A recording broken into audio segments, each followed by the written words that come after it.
یہ ناممکنات میں سے ہے۔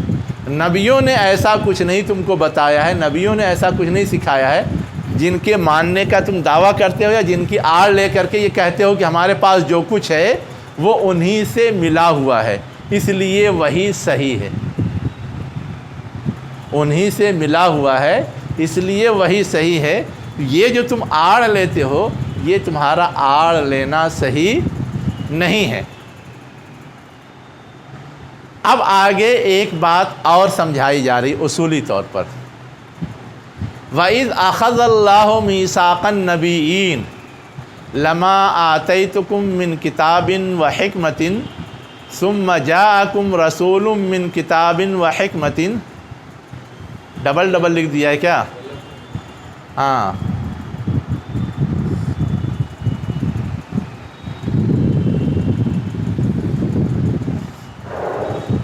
ثم جاءكم رسول مصدق لما معكم لتؤمنن به ولتنصرنه قال أأقررتم وأخذتم على ذلكم إصري قالوا أقررنا قال فاشهدوا وأنا معكم من الشاهدين۔ اب یہ کہا جا رہا ہے کہ ذرا ایک تاریخی بات بھی یاد کرو۔ اس کے ساتھ کا مطلب کیا ہوتا ہے؟ یاد کرو اس وقت کو جب کہ اللہ نے لیا تھا نبیوں کا میثاق، نبیوں کا عہد۔ اب نبیوں کا عہد کیا چیز ہے؟ جو بھی نبی آتا ہے وہ ایک اللہ کے احکام کو ماننے کا عہد لیتا ہے۔ جو بھی نبی آتا ہے وہ اپنی پیروی کرنے کا عہد لیتا ہے۔ اور اللہ کی سنت یہ بھی تھی کہ حضور کی آمد سے پہلے جو بھی نبی آ رہے تھے ان سے آگے آنے والے نبیوں کے حوالے سے بھی عہد لیتے تھے۔ اسی لیے توریت میں بھی، انجیل میں بھی، زبور میں بھی یہ موجود ہے کہ ایک نبی آنے والا ہے، آئے گا تو تم اس کو ماننا، اس پہ ایمان لانا۔ یہ پیشین گوئی موجود تھی حضور کے بارے میں۔ تو ان ساری چیزوں کہا گیا میثاق النبیین۔ یاد رکھو جب کہ اللہ نے نبیوں کا عہد لیا، میثاق لیا، یعنی نبیوں کے ذریعے تم سے میثاق لیا کہ اللہ کو مانو گے، اس رسول کو مانو گے، بعد میں جو بھی رسول اللہ کی طرف سے آئے گا اس کو بھی مانو گے، ہے نا؟ اب رسول کو مانو گے یا تسلیم کرو گے تو اس کا مطلب کیا تھا؟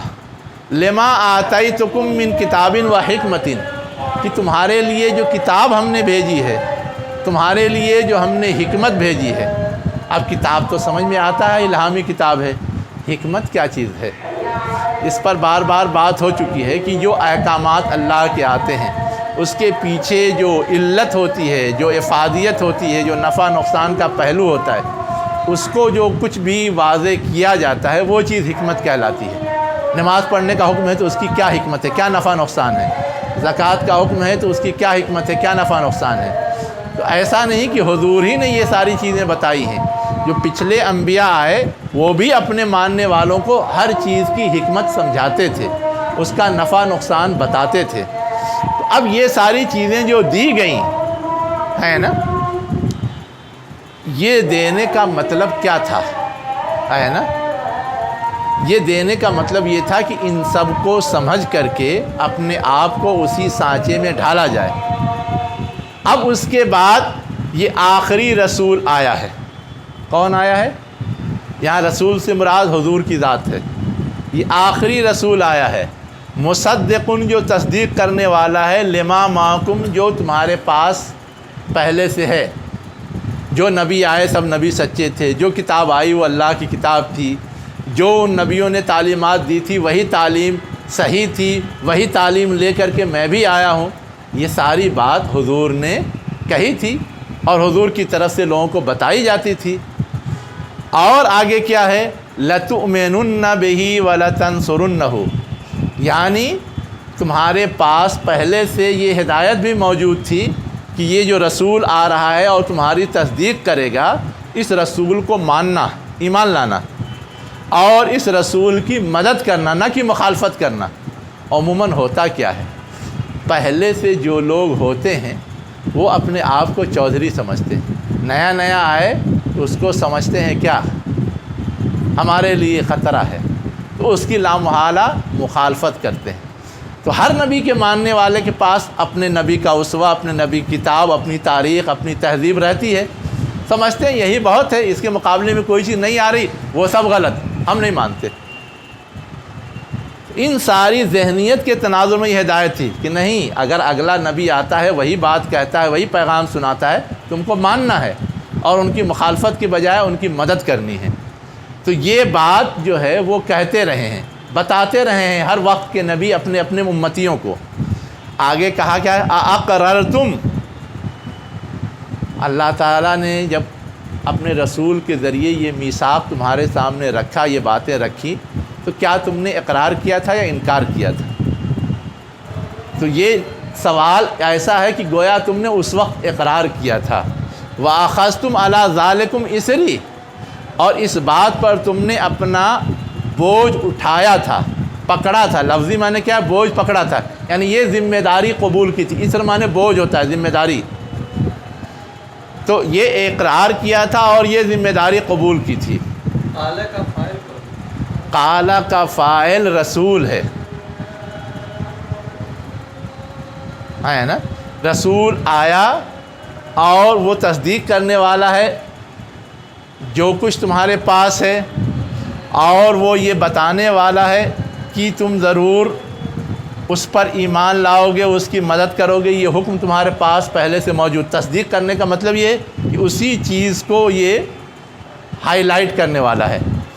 اب اس کے بعد قال اقررتم واخذتم علی ذلکم اصری، قال کا مطلب یہاں کہنا مت لیجئے، قال کا مطلب پوچھنا، تو سمجھ میں آئے گا مفہوم۔ پوچھئے کہ کیا تم نے اقرار کیا تھا، کیا تم نے اس ذمہ داری کو قبول کرنے کا عہد لیا تھا؟ قالو، تو وہ کہیں گے اقررنا، ہاں ہم نے اقرار کیا تھا، ہے نا۔ پھر رسول کہے گا فشہدوا وانا معکم من الشاہدین، ہے نا، ٹھیک ہے تمہیں اقرار ہے کہ ہاں اقرار کیا تھا، تو گواہ رہو کہ میں وہی رسول ہوں، وہی پیغام لے کے آیا ہوں، تم تک وہ بات پہنچا دی۔ اب تم کو سے ہم نے مطالبہ بھی کیا کہ تم ہمیں تسلیم کر لو، ہے نا، تو اس بات کے لیے گواہ رہو۔ وَأَنَا مَعَكُمْ مِنَ الشَّاهِدِينَ، اور میں بھی تمہارے ساتھ گواہ ہوں۔ میں گواہ ہوں کا مطلب یہ کہ مجھ کو جو ذمہ داری اللہ تعالیٰ نے دی تھی وہ میں نے تم تک پہنچا دی، کہ جب تم بگاڑ کے راستے پہ جا رہے ہو تو تمہاری اصلاح کے لیے وہ پیغام جو اللہ نے مجھ کو دیا وہ میں نے تم کو سنایا۔ اب تم ٹال مٹول کر رہے ہو تو اس پر میں اللہ کے حضور گواہی دوں گا کہ میں نے تو پہنچایا تھا، انہوں نے سمجھنے کے باوجود، جاننے کے باوجود مان کے نہیں دیا۔ تو یہ گویا ایک طرح سے حضور کی طرف سے وارننگ کے اسٹائل میں، کس اسٹائل میں؟ وارننگ کے اسٹائل میں اپنی بات کو پیش کروایا گیا ہے، تاکہ اہل کتاب میں سے جو حضور کے زمانے میں موجود ہیں وہ سمجھ جائیں کہ بات کتنی اہم ہے، کتنی گمبھیر ہے۔ اور آگے مزید کہہ بھی دیا گیا وَمَن تَوَلَّى بَعْدَ ذَلِكَ، جو اس کے بعد بھی اعراض کرے گا، نہیں مانے گا، فَأُولَئِكَ هُمُ الْفَاسِقُونَ، تو وہ کیا ہیں؟ فاسق ہیں، بدعمل ہیں۔ جان تو رہے ہیں کہ صحیح کیا ہے، علم ان کو پورا ہے کہ صحیح کیا ہے، وہ جانتے ہیں اور سمجھتے ہیں کہ یہی رسول برحق ہے اور جو پیشین گوئی تھی اس کے مطابق ہے، اس کے باوجود نہیں مان رہے ہیں، تو گویا اپنے علم کے خلاف کر رہے ہیں، اپنی معلومات کے خلاف کر رہے ہیں۔ تو بدعملی کہتے کس کو ہیں کہ صحیح تو کسی چیز کو تسلیم کریں اور کریں اس کے خلاف۔ ہم ایمان کا دعویٰ تو کر رہے ہیں، صحیح مانتے ہیں کہ اللہ ایک ہے، صحیح مانتے ہیں کہ رسول ہمارے لیے اسوہ ہیں، لیکن اس کو فالو نہیں کرتے، یہی تو فسق ہے، یہی تو بدعملی ہے۔ اب اس کے بعد پھر ان کے سامنے ایک سوال پٹ اپ کر دیا گیا، افغیر دین اللہ یبغون، کہ کیا وہ اللہ کے طریقے کے علاوہ کو چاہتے ہیں؟ یعنی رسول نے تو اللہ کا طریقہ پیش کیا ہے اور اس کو ریجیکٹ کر رہے ہیں، اس کا مطلب یہ کہ اللہ کے طریقے کو ریجیکٹ کر رہے ہیں۔ تو کیا اللہ کے طریقے کو جب ریجیکٹ کر رہے ہیں تو کوئی اور دوسرا طریقہ تو اپنانا ہی ہے۔ دنیا میں انسان کوئی نہ کوئی طریقہ تو اپنائے گا ہی زندگی گزارنے کے لیے۔ تو اگر اللہ کا طریقہ ریجیکٹ کر رہے ہیں، اس کا مطلب یہ کہ کوئی دوسرا طریقہ وہ اپنا رہے ہیں یا چاہ رہے ہیں۔ تو اسی کو کہا گیا آفا غیرہ دین اللہ یبغون، اللہ کے طریقے یا دین کے علاوہ کو وہ چاہتے ہیں۔ وَلَهُ أَسْلَمَ مَنْ فِي السَّمَاوَاتِ وَالْأَرْضِ، اور وہی ذات ہے، یعنی اللہ کی ذات ہے جس کی اطاعت گزار ہے آسمانوں اور زمین کی ہر چیز۔ اگر آسمان زمین کی ہر چیز اللہ کی اطاعت گزار ہے، ہم بھی اسی کے اطاعت گزار ہو جائیں تو گویا ہم پورے کائنات کے سسٹم کے موافق ہیں۔ لیکن اگر ہم اس کے خلاف جا رہے ہیں، اس کا مطلب یہ ہے کہ ہم اس کے موافق نہیں بلکہ اس کے اپوزٹ راہ پہ جا رہے ہیں۔ اور جب ہم سسٹم سے اپوزٹ راہ پہ جائیں گے تو کبھی نہ کبھی ہم کو خطرہ لاحق ہوگا، نقصان پہنچے گا۔ ٹریفک کا اصول ہے بائیں سے چلنا ہے، سسٹم ہے، اور ہم دائیں سے چلیں تو ٹکرائیں گے یا نہیں؟ ہم ایکسیڈنٹ کا شکار ہوں گے یا نہیں؟ بالکل وہی بات ہے کہ ساری کائنات تو اللہ کے دیے ہوئے طریقے پہ چل رہی، اور یہ اللہ کے طریقے کو ریجیکٹ کر کے کسی اور طریقے پہ چلنا چاہتے ہیں، گویا یہ ٹکرا رہے ہیں، کسی نہ کسی حادثے سے دوچار ہوں گے۔ یہ ٹھیک ہے کہ آسمان اور زمین میں جو چیزیں پائی جاتی ہیں طوعاً و کرہن، یعنی کچھ تو برضا و رغبت، تو کا مطلب پسند کرتے ہوئے، اطاعت گزار بن کر کے برضا و رغبت اس طریقے پہ جا رہے ہیں، اور کچھ کرہن یعنی ان کو پابند کر دیا گیا ہے۔ اب کرہن تو کائنات کی ہر چیز ہے، اور طوعاً میں صرف دو ہی مخلوق آتی ہے، جن اور انس، جن کو اختیار دیا گیا ہے کہ اس کو فالو کریں یا نہ کریں۔ تو جنوں میں بھی بہت سارے اچھے جن ہیں جو اللہ کے احکامات کو فالو کرتے ہیں، انسانوں میں بھی بہت سارے انسان ہیں جو اللہ کے احکامات کو فالو کرتے ہیں، وہ بھی تو اسی آسمان اور زمین کے درمیان ہیں۔